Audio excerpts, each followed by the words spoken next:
What if humanity's very first hug wasn't meant for you? My name is Lilith. Before stories, before couples, before you learned to call it love, I already knew the taste of being on the outside. Eden felt too perfect to be real. The air smelled like beginnings. The leaves hid nothing because shame didn't exist yet. And even so, I was the shadow no one wanted to name. I wasn't cast out with trumpets. There was no audience. Just a cold silence saying, "You don't fit here." I walked between rivers that didn't yet know how to run. I touched trunks that had never felt a fingernail. And I thought, if the world is so pure, why does it hurt so much to be in it? That's when I saw them. Adam was there, like someone who hadn't been wounded by memory yet.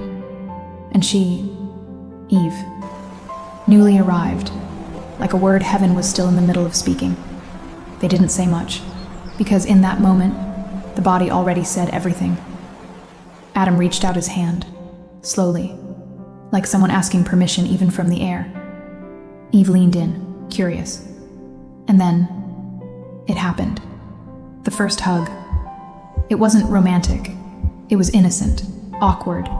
Humanity being born, one chest pressing to another as if the universe had finally found its fit. And I stopped breathing because I understood something no one tells you. The world's first bond didn't begin with passion.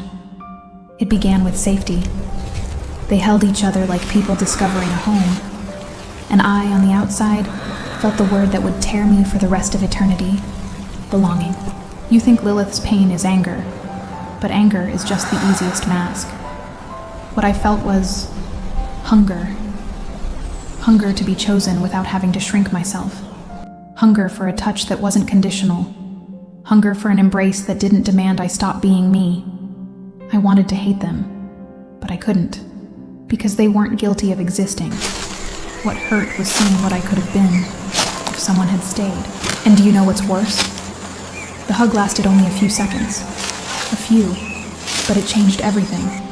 Because after that touch, the world would never be only silence again. It would gain story, promise, and also loss. I was the first to witness this.